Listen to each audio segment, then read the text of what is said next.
Баршаңызға сәлем. Бүгін өте оңай әрі тез жасалынатын рулет пісіреміз. Бізге керегі жұмыртқаның сарысы мен белокты бөліп аламыз. Белоктың өзін ұрып, секеріміздің жартысын белокқа, жартысын сарысына саламыз. Белогымызды әбден қатайтып ұрып аламыз, жақсылап тұрып.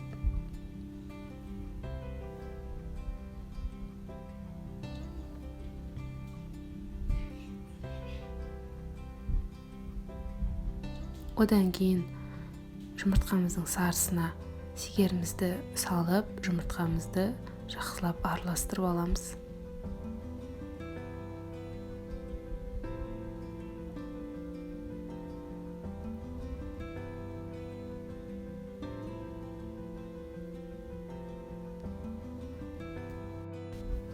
Әбден жақсылап араластырып ұрып алғаннан кейін ванильный сахар саламыз.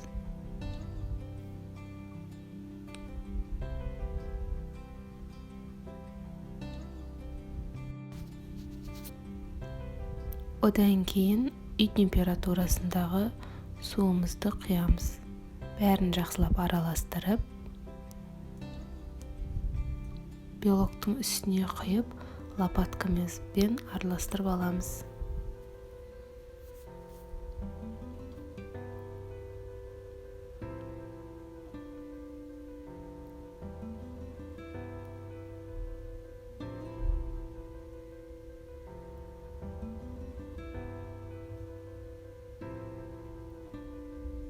Одан кейін ұнымызды салып, бір қалыпты араластырып аламыз да противеньге жаямыз. Қызып тұрған пеште 180 градуста 15 минутқа пісіріп аламыз.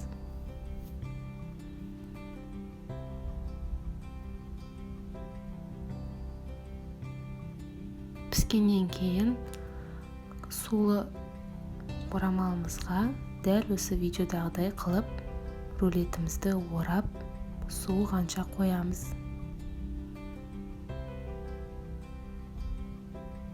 Суығаннан кейін рулетімізді ашып, начинкасына вареный сгущенка немесе варенье салуға болады. Мен вареный сгущенка мен банан салдым ортасына.